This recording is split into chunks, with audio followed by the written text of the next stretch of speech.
Hello students, good afternoon to all of you. Students, financial management में हम ratio analysis का topic पढ़ रहे हैं और जैसा कि मैंने आपको पहले बताया था कि ये रेशियो एनालिसिस का चैप्टर भी फॉर्मूलों पर आधारित एक चैप्टर है और 32-33 के लगभग हमारे पूरे रेशियोज़ हैं और उन रेशियोज़ को हमने 5 भागों में बांटा था, जिसमें से 3 प्रकार जो हैं वो मैं आपको बता चुका हूं और जो 2 प्रकार हैं वो मैं आज आपको इस वीडियो में बताऊंगा। तो हमने लिक्विडिटी रेशियोज़, हमने कैपिटल स्ट्रक्चर या लिवरेज रेशियोज़ और हमने एक्टिविटी रेशियोज़ जो हैं, जो कैपेसिटी रेशियोज़ हैं, वो हम पढ़ चुके हैं। अब हम जो 4th टाइप है, डी में हमारा जो बिंदु था वो था प्रॉफिटेबिलिटी रेशियोज, यानी लाभदायकता अनुपात। जो लाभदायकता है वो 2 चीज़ों पे डिपेंड करती है, वो इन्वेस्टमेंट पे या कैपिटल जो आपने लगाई है उस पे डिपेंड करता है और एक सेल्स पे डिपेंड करता है। तो सबसे पहले मैं आपको बता रहा हूँ वो प्रॉफिटेबिलिटी रेशियोज जो बिक्री पर आधारित हैं, मतलब those type of ratios which are based on sales. The first ratio is gross profit ratio. Gross profit, net profit, operating profit, ये शब्द आपके लिए नए नहीं हैं।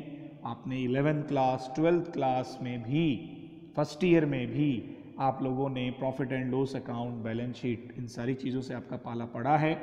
तो ग्रॉस प्रॉफिट, नेट प्रॉफिट के बारे में आप लोग जानते हैं। सिंपल सा फॉर्मूला है ग्रॉस प्रॉफिट रेशियो का, आप देखिए वीडियो में। Gross profit upon net sales into 100। Gross profit आपको सवाल में दिया हुआ होगा, यदि नहीं दिया हुआ होता है तो मैंने आपको सूत्र नीचे बताया है कि ग्रॉस प्रॉफिट निकालने के लिए आप करेंगे net sales minus cost of goods sold.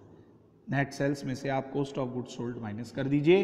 Cost of goods sold कैसे निकालेंगे, ये आप एक्टिविटी रेशियोज में मैंने आपको, स्टॉक टर्नओवर रेशियोज में मैंने आपको बताया था, उस तरीके से आप COGS निकाल लेंगे तो ग्रॉस प्रॉफिट आ जाएगा। दूसरा सिंपल सा रेशियो है operating ratio, operating cost upon net cell into 100। अब यहाँ पे नेट सेल तो सवाल में दिया हुआ होगा आपको। ऑपरेटिंग कॉस्ट क्या होता है, जो कॉस्ट ऑफ गुड्स सोल्ड होती है उसी को हम लोग ऑपरेटिंग कॉस्ट कहते हैं। लेकिन यदि आपको कॉस्ट ऑफ गुड्स सोल्ड के अलावा सवाल में कुछ अदर ऑपरेटिंग एक्सपेंसेस जैसे administration expenses, selling expenses, distribution expenses वगैरह दिए हुए हैं तो आप उनको भी इसमें जोड़ देते हो और जोड़ने के बाद में वो ऑपरेटिंग कॉस्ट आ जाती है। उसके बाद जो तीसरा रेशियो है वो है operating profit ratio. Operating profit ratio का सूत्र है operating profit upon net sales into 100। अब यहाँ पे आप ऑपरेटिंग प्रॉफिट कैसे निकालेंगे? ऑपरेटिंग प्रॉफिट के लिए आपको ग्रॉस प्रॉफिट में से ऑपरेटिंग एक्सपेंसेस को घटाना है। ग्रॉस प्रॉफिट में से आप ऑपरेटिंग एक्सपेंसेस को माइनस कर देंगे तो आपका ऑपरेटिंग प्रॉफिट आ जाएगा। और यदि आपके पास सवाल में ऑपरेटिंग रेशियो है तो आप 100 में से यदि ऑपरेटिंग रेशियो को माइनस करोगे तो वो ऑपरेटिंग प्रॉफिट रेशियो हो जाएगा, यानी 100 माइनस ऑपरेटिंग रेशियो, तो ये ऑपरेटिंग प्रॉफिट रेशियो आ जाएगा। और चौथा है net profit ratio, net profit upon net sales into 100। Net profit आपको सवाल में दिया हुआ मिलता है, यदि नहीं मिलता है तो आप इस सूत्र से निकाल सकते हैं। सूत्र क्या है देखिए, operating profit plus non operating income यानी गैर परिचालन आय माइनस नॉन ऑपरेटिंग एक्सपेंसेस यानी गैर परिचालन व्यय, तो आपका नेट प्रॉफिट आ जाएगा। अब क्या होता है, कई बार हम नेट प्रॉफिट बिफोर टैक्स लेते हैं, कई बार नेट प्रॉफिट आफ्टर टैक्स लेते हैं। तो इस संबंध में आप ये देखिए, यदि आप मैनेजरियल इफिशिएंसी का मेजरमेंट कर रहे हैं यानी प्रबंधकीय कुशलता की माप कर रहे हैं तो आप नेट प्रॉफिट लेंगे बिफोर टैक्स। और आप यदि किसी 2 ऑर्गेनाइजेशन हैं, 2 संस्थाएं हैं, 2 स्वामी हैं, उनकी तुलना कर रहे हैं तो नेट प्रॉफिट आफ्टर टैक्स लेते हैं। तो मूलतः तो स्टूडेंट इसमें बेस्ड ऑन सेल्स में ये 4 ही प्रकार हैं, लेकिन एक रेशियो कभी कभी और पूछ लेते हैं, एक्सपेंसेस रेशियो। अब एक्सपेंसेस में यदि आपसे वो पूछता है मटेरियल कंज्यूम्ड रेशियो, या आपसे पूछता है लेबर या वेजेस का रेशियो, या manufacturing expenses ratio, ADM expenses ratio, तो जो भी आपको खर्चा देता है, जो भी खर्चा होता है आपको सवाल में दिया हुआ, उसमें आप क्या करेंगे, particular expenses upon net sales into 100।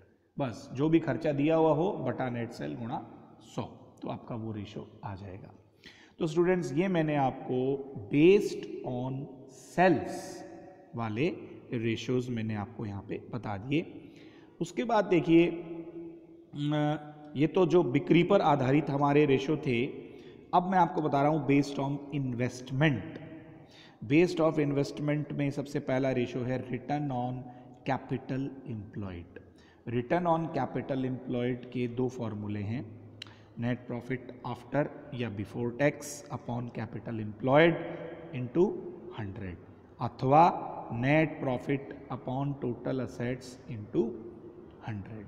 अब देखिए इसमें net profit before after tax ये सब आपको दिया हुआ मिलेगा, इसमें मेन चीज़ कैपिटल एम्प्लॉयड है, और कैपिटल एम्प्लॉयड यहाँ पे 3 प्रकार की होगी, एक ग्रॉस कैपिटल एम्प्लॉयड, एक नेट कैपिटल एम्प्लॉयड, और एक एवरेज कैपिटल एम्प्लॉयड।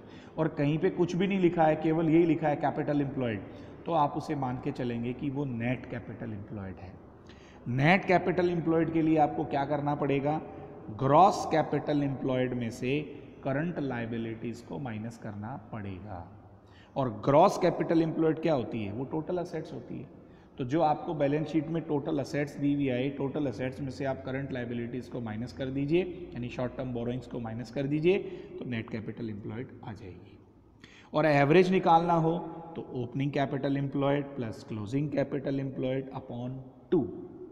और कभी कभी स्टूडेंट्स क्या होता है कि सवाल में ओपनिंग और क्लोजिंग दोनों नहीं दी हुई होती है। मान लीजिए क्लोजिंग कैपिटल एम्प्लॉयड आपको दी हुई है और वो कह रहा है एवरेज से निकालो, तो कैसे निकालेंगे, तो क्लोजिंग कैपिटल एम्प्लॉयड माइनस 1.5 आधा of net profit after tax and interest, यानी जो करंट ईयर का आपका नेट प्रॉफिट होगा आफ्टर टैक्स एंड इंटरेस्ट, उसका 1/2 आप माइनस कर देंगे क्लोजिंग कैपिटल एम्प्लॉयड में से, तो एवरेज कैपिटल एम्प्लॉयड आ जाएगा। इसके बाद देखिए दूसरा जो आपका रेशियो है रिटर्न ऑन प्रोप्राइटर फंड या शेयर होल्डर फंड। ये वही बात है स्टूडेंट जो मैंने आपको डेप्ट इक्विटी रेशियो में बताया था कि नेट वर्थ है, शेयर होल्डर फंड है, प्रोप्राइटर फंड है, ये सारी चीज़ें एक ही होती हैं और एक ही तरीके से निकाली जाती हैं। तो सूत्र है इसका net profit after interest and tax upon proprietor fund. उसके बाद तीसरा है रिटर्न ऑन इक्विटी कैपिटल या रिटर्न ऑन इक्विटी फंड। अब इक्विटी का फंड पूछा है तो हमारा क्या है, हम इसमें से प्रेफरेंस शेयर डिविडेंड को माइनस करेंगे, तो net profit after tax minus preference share dividend upon paid up equity share capital, यानी चुकता जो पूंजी होगी वो इसके अंदर अपॉन में आएगी। उसके बाद इसमें जो चौथा रेशियो है लास्ट, वो है रिटर्न ऑन टोटल असेट्स। अब रिटर्न ऑन टोटल असेट्स में हमें क्या करना है, net profit after tax plus interest और अपॉन टोटल असेट्स। तो ये स्टूडेंट्स मैंने आपको 4 बेस्ड ऑन इन्वेस्टमेंट पे जो आधारित रेशियोज हैं वो बताए। और रिटर्न ऑन टोटल असेट्स में आपको ये ध्यान में रखना है कि टोटल असेट्स में हम लोग फिक्शिशियस असेट्स को इंक्लूड नहीं करते हैं। फिक्शिशियस असेट्स यानी कृत्रिम संपत्ति, आपको कोई अंडर राइटिंग कमीशन दिया हुआ हो, डिफर्ड कोई रेवेन्यू के बारे में कुछ दिया हुआ हो, तो उनको हम लोग इसके अंदर नहीं लेते हैं। और जो इंटेंजिबल असेट्स होती हैं, गुडविल है, पेटेंट है, कॉपीराइट है, ट्रेडमार्क है, इनको भी लेते हैं लेकिन इनकी रिकवरी वैल्यू दी हुई होती है। तो ये आपके 8 रेशियो हो गए, 4 बेस्ड ऑन 5 और 4 9 रेशियो हो गए। 5 आपको बेस्ड ऑन सेल्स पे ध्यान में रखने हैं और 4 आपको बेस्ड ऑन इन्वेस्टमेंट पे ध्यान में रखने हैं। अब हमारा जो सबसे अंतिम पार्ट है बहुत इजी है, केवल फॉर्मूले आपको ध्यान में रखने हैं based on earning on shares. इसमें पहला रेशियो है EPS, earning per share, EPS के लिए हम लोग करेंगे net profit after tax and preference share dividend upon number of equity shares. Equity shares पे यदि हम लोग निकालेंगे तो प्रेफरेंस शेयर डिविडेंड को तो माइनस करना ही पड़ेगा। दूसरा है प्राइस अर्निंग रेशियो, इसका फॉर्मूला MPS मार्केट प्राइस पर share upon EPS earning per share यानी प्रति अंश अर्जन। तीसरा है dividend per share DPS, formula है EPS earning per share upon market price पर शेयर इनटू 100। उसके बाद dividend pay out ratio DPS upon EPS into 100। उसके बाद डिविडेंड यील्ड रेशियो, तो ये DPS अपॉन MPS इंटू 100। और लास्ट है reserve to equity capital ratio, इसका फॉर्मूला है reserves upon equity share capital. तो स्टूडेंट्स ये मैंने आपको बेस्ड ऑन सेल्स इन्वेस्टमेंट और based on shares earning ratio आपको बताएं। अब मैं आपसे आशा करता हूं कि जितने रेशियोज़ मैंने आपको बताए हैं वो सारे के सारे फॉर्मूले, क्योंकि मैं आपको PDF भी साथ में भेजता हूं, आप लोग अपनी कॉपी में रेशियो एनालिसिस का हेडिंग डाल के आप लोग इसे अपनी कॉपी में लिखेंगे और उसके बाद स्टेप बाय स्टेप मैं आपको इसके न्यूमेरिकल क्वेश्चंस बताऊंगा और जो होमवर्क मैं आपको दूंगा वो आपको करना है। तो स्टूडेंट्स आज के वीडियो में इतना ही। थैंक यू वेरी मच, बहुत बहुत धन्यवाद।